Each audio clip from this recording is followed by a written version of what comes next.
and welcome to this review of Stedman Select Kentucky Straight Bourbon Whiskey. It's sour mash, slow matured in select American white oak barrels. 86 proof. I bought this 1.75 milliliter bottle at Walmart.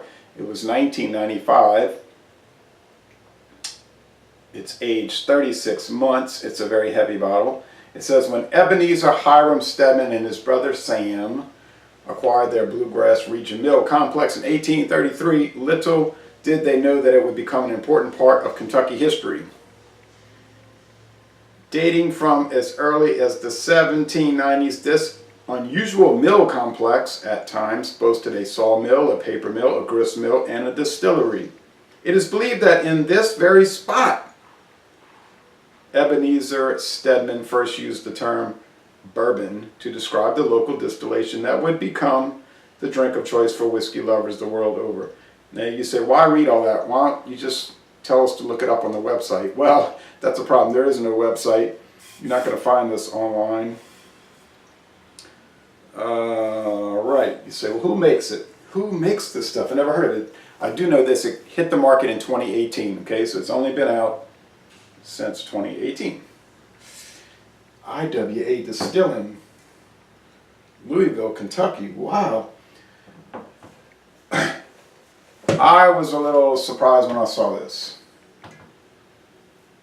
But the bottle design is the first clue. Here's a strong bit of evidence. See this? This is the 750 milliliter. That's 1.75. Canadian Hunter. You say, Canadian Hunter.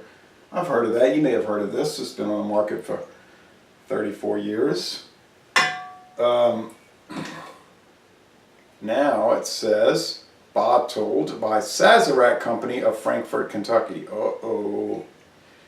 Yeah. I.W.A. is one of those alias names for Sazerac, and they use it for many of the Walmart brand products. So you probably won't ever see Stedman Select at any other liquor outlet aside from Walmart. You may live in a state that doesn't allow stores like Walmart or grocery stores to sell liquor.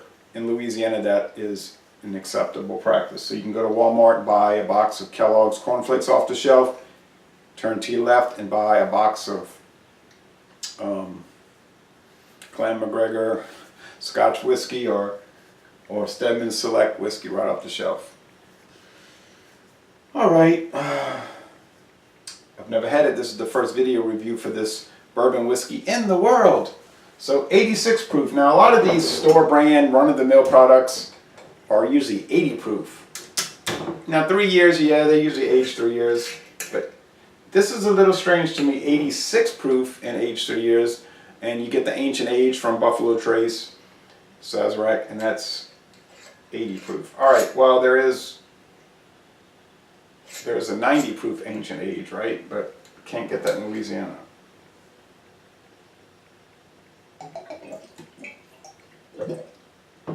Nice plastic pouring item here at the top. Keep it from chug-a-lugging too much. Nice touch. Hear that?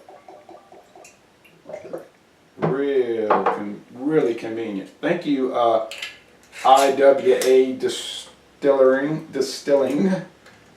Limited of Louisville. Limited. Isn't that a British Commonwealth term? Usually limited. Over here in the USA, it'd be corporation, incorporated or limited liability. LLC. Oh, well, anyway. All right. Now, if it's Kentucky straight bourbon whiskey, it cannot have coloring added, okay? So, the blended whiskey, yes, but not the straight. The blended bourbon whiskey, I'm saying. Nice alcohol legs, pretty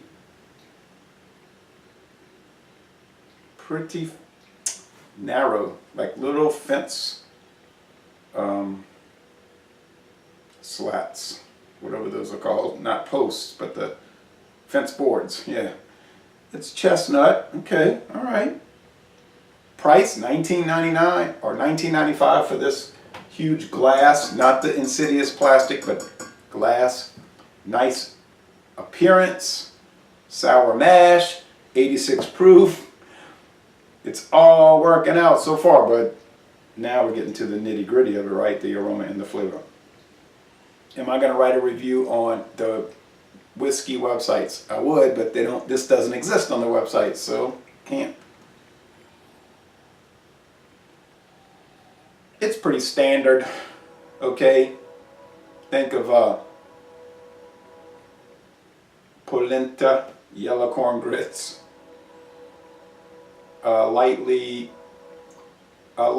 presentation of charred oak barrel. Not going to get heavy, but 3-year aged. Some ethyl alcohol. It's simple more than developed, really.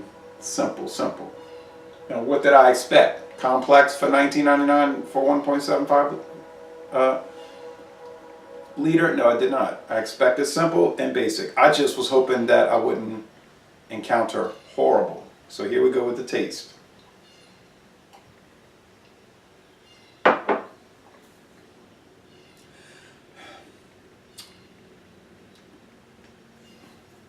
Yeah, it's like a stronger, slightly stronger Kentucky Tavern. But I think Kentucky Tavern might have more of a char. More char and more heavy corn. This is very mild. Can be dangerous because you say it's so mild. I'll drink a little more. It'll be okay. But it's 86 proof. Watch it, boy. Watch it.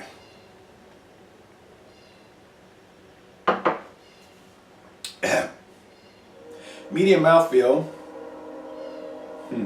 That wood and char is starting to come out as it breathes and I sip on it, though, I have to admit. Nice appropriate finish, not too long, doesn't drop off too quick.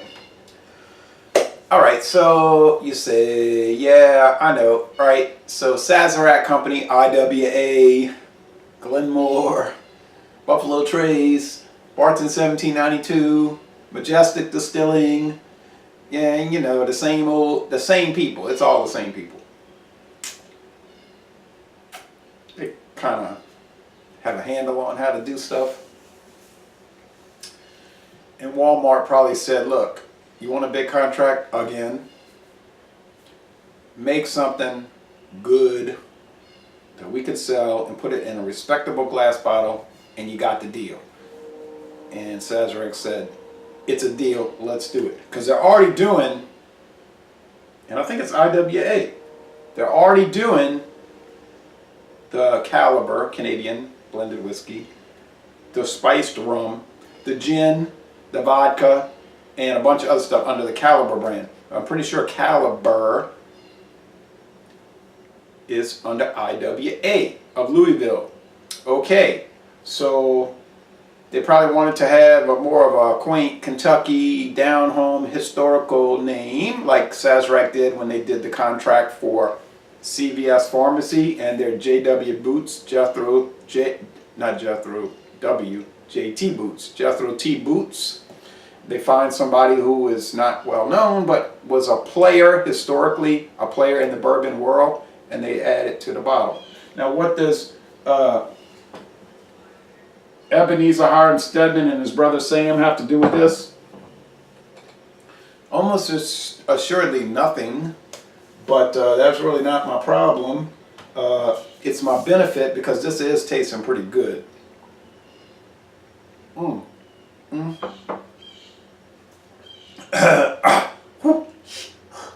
The sour mash is starting to come into play.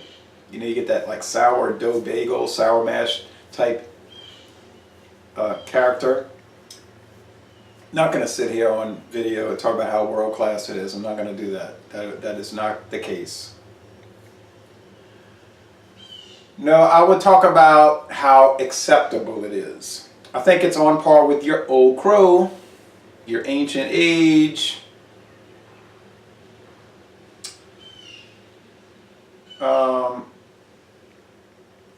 Kentucky Tavern type things. But for a way cheaper price per milliliter, really. So I'm not complaining, really. I can do 10 years worth of taste challenges with this, right? I mean, look how much of this. 10 years. 10 years. Will it win any of the challenges? It may not. But I think it'll compete. It'll compete. It's worth buying, yeah.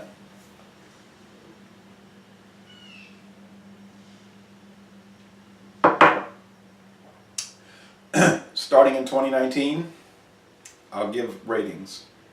Oh yeah, that wood is starting to come into play. It's like, wow. You got to let this thing breathe a little bit and set up, because at first it's kind of like, there ain't too much going on. And then it starts to say, yeah, you sure about that? And then you say, oh yeah, that 86 proof. Okay, all right.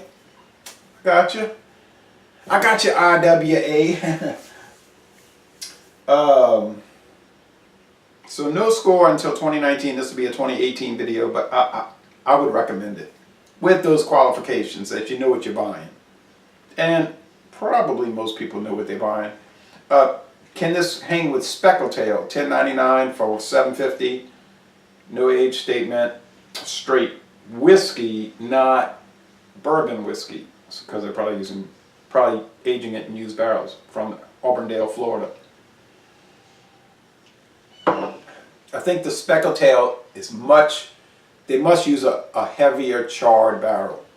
I know used, this is new, but if they're using a smaller, a thinner char layer, it's going to make a difference. So I think I would still go with Speckled Tail, but you're talking about $10.99 for $7.50. Here we at $19.99 for 1.75. But anyways, it's your choice. And for that kind of price, why not just buy both?